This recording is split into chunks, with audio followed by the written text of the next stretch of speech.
Assalamualaikum warahmatullahi wabarakatuh. Bertemu kembali dalam pembelajaran SKI. Nah, anak-anak, sebelum kita memulai pembelajaran, mari kita berdoa terlebih dahulu. Bismillahirrahmanirrahim. Rabbi zidni ilma warzuqni fahma. Amin ya rabbal alamin. Nah, hari ini kita akan mendengarkan cerita tentang Perang Khandaq. Mari kita simak bersama-sama. Perang Khandaq.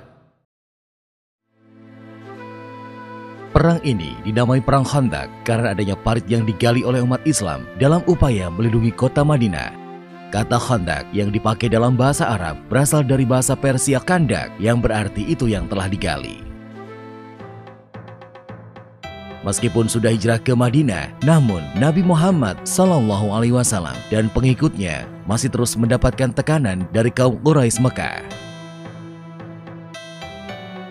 Setelah pertempuran di Badar dan Uhud, kali ini pasukan Muslim harus menghadapi kekuatan koalisi Quraisy dan Yahudi Bani Nadir.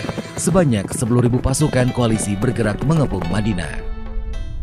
Perang Khandaq ini diawali ketika Yahudi Bani Nadir mengkhianati perjanjian dengan Nabi Muhammad. Bani Nadir yang tinggal di Madinah itu melanggar kesepakatan yang telah disetujui dalam Piagam Madinah. Piagam Madinah adalah sebuah konstitusi yang dibuat oleh Nabi Muhammad dan para pemimpin Madinah pada tahun pertama Hijriah. Madinah merupakan contoh sebuah kota heterogen. Sebelum kedatangan Nabi Muhammad dan para sahabatnya, Madinah dihuni oleh penduduk asli, yaitu kaum Ansor yang berasal dari suku Aus dan suku Khazraj, orang-orang Yahudi, serta sedikit dari orang-orang dari Afrika, Bizantium, dan Persia. Pada masa-masa tersebut, Madinah dilanda peperangan antara suku Aus dan suku Khazraj yang telah berlangsung selama ratusan tahun dan melibatkan beberapa klan Yahudi Madinah. Peperangan baru berhenti setelah Nabi Muhammad hijrah ke Madinah dengan mendamaikan antara suku Aus dan suku Khazraj. Piagam Madinah yang dirumuskan bersama semua pemimpin suku atau klan di Madinah dan sekitarnya memuat perjanjian perdamaian, hukum, sekaligus kerjasama pertahanan. Semua aliran religi yang ada di Madinah memiliki kebebasan dalam menjalankan ibadahnya. Namun pada suatu saat, Bani Nadir, salah satu klan Yahudi Madinah, melanggar Piagam Madinah, yaitu dengan melakukan upaya pembunuhan terhadap Nabi Muhammad. Upaya pembunuhan tersebut gagal karena Nabi Muhammad sudah terlebih dahulu mendapatkan peringatan dari malaikat Jibril. Nabi Muhammad kemudian memutuskan untuk mengusir Bani Nadir dari Madinah. Bani Nadir menolak pergi dari Madinah dan mempersiapkan perang karena mendapatkan dukungan dari klan Yahudi lainnya, yaitu Bani Quraisyah dan Ghatafan. Dipimpin oleh Ali bin Abu Thalib, pasukan Muslim mengepung perkampungan Bani Nadir yang menempati sebuah wilayah yang berjarak sekitar 3 km jauhnya dari pusat kota Madinah. Bantuannya dijanjikan oleh Bani Quraisyah dan Ghatafan ternyata tidak kunjung datang. Bani Nadir pun putus asa sehingga menyerah dan pergi dari Madinah.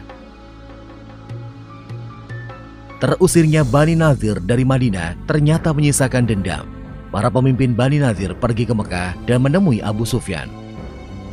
Dalam pertemuan tersebut tercapai kesepakatan koalisi antara Bani Nadir dan Quraisy Mekah. Koalisi tersebut bertambah kekuatannya seiring masuknya kaum Ghatafan.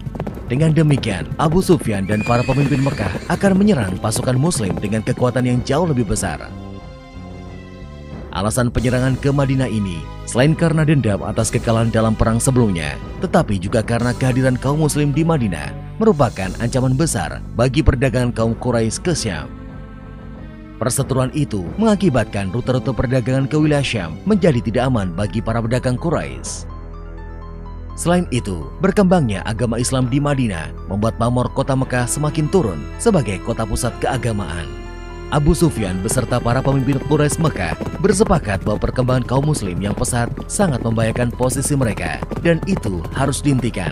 Kehadiran Bani Nadir dan kaum Ghatafan membuat Abu Sufyan berhasil menghimpun hingga 10.000 pasukan. Mendengar terbentuknya pasukan koalisi dalam jumlah yang sangat besar, Nabi Muhammad segera menyusun strategi dengan para sahabatnya. 10.000 pasukan merupakan kekuatan yang sangat besar, lebih besar dari keseluruhan penduduk Madinah pada saat itu. Nabi Muhammad hanya mampu mengumpulkan pasukan berjumlah 3.000 orang. Setelah membandingkan kekuatan musuh dengan kekuatan pasukan Muslim, Salman Al-Farisi, salah satu sahabat Nabi, mengusulkan agar dibuat parit melingkari kota Madinah.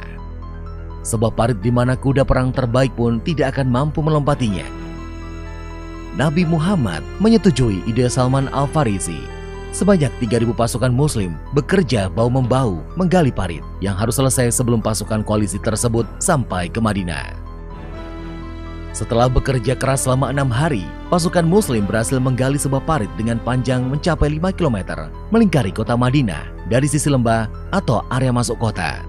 Sedangkan di sisi lainnya, kota Madinah terlindungi oleh gunung dan bukit yang sulit dilalui baik dengan kuda maupun jalan kaki.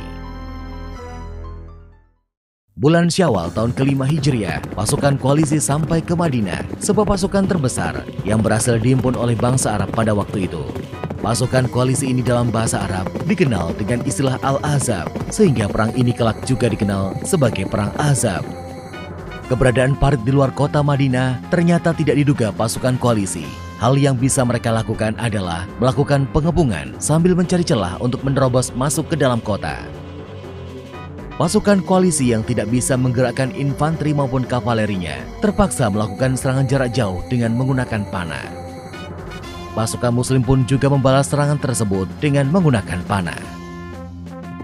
Upaya menerobos pertahanan parit pernah berhasil dilakukan oleh Amr bin Abdul Wud dan beberapa pasukan berkudanya. Namun, sesampainya di dalam kota, mereka harus menghadapi Ali bin Abi Thalib beserta pasukan berkudanya. Serangan Amr bin Abdul Wud berhasil diatasi oleh Ali bin Abi Thalib.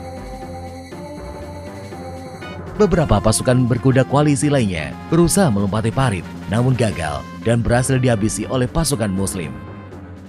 Berhari-hari dan berminggu-minggu, pasukan koalisi tersebut mulai mengalami perpecahan. Kaum Yahudi menolak untuk bertempur di hari Sabat, sedangkan Abu Sufyan memaksa mereka untuk tetap bertempur. Abu Sufyan yang merasa dikhianati oleh Yahudi membuat koalisi tersebut menjadi tidak solid lagi. Cuaca di Madinah yang memasuki musim dingin sangat menyiksa bagi pasukan yang melakukan pengepungan. Mereka harus berkemah dan bertahan dalam kondisi suhu yang ekstrim. Sedangkan bantuan dari Bani Quraidah, klan Yahudi yang masih di dalam kota Madinah, tidak kunjung datang. Pasukan Muslim sudah mengantisipasi persekongkolan tersebut. Setelah hampir 1 bulan lamanya melakukan pengepungan, badai angin gurun melanda perkemahan pasukan koalisi. Cuaca dingin dan badai angin tersebut membuat pasukan koalisi semakin menderita. Tidak ada pilihan lain, mereka pun memutuskan mundur. Mendengar pasukan koalisi tercerai-berai dan mundur, Nabi Muhammad mengutus Huzaifah untuk melihat kebenarannya. Pasukan koalisi yang mundur itu tidak sempat membawa peralatan tempur mereka. Mereka kocar-kacir dan meninggalkan medan pertempuran dengan tergesa-gesa. Perang selama sebulan penuh itu menimbulkan korban jiwa sebanyak 20 orang dari kedua belah pihak. Pada tanggal 7 Zulqa'dah, pasukan Muslim kembali ke kota Madinah. Pada saat itu, Nabi Muhammad menyampaikan bahwa tidak akan ada lagi serangan dari kaum Quraisy Mekah di masa yang akan datang. Tugasnya, tulislah rangkuman berikut di buku tulis kalian. Tidak perlu difoto ya. Pengumpulan akan diumumkan lebih lanjut. Nah, ini yang ditulis di buku kalian semuanya. Nah, sampai tujuan penggalian parit. Sampai di sini dulu pembelajaran hari ini. Terima kasih. Wallahul muwaffiq ila aqwamit thoriq. Wassalamualaikum warahmatullahi wabarakatuh.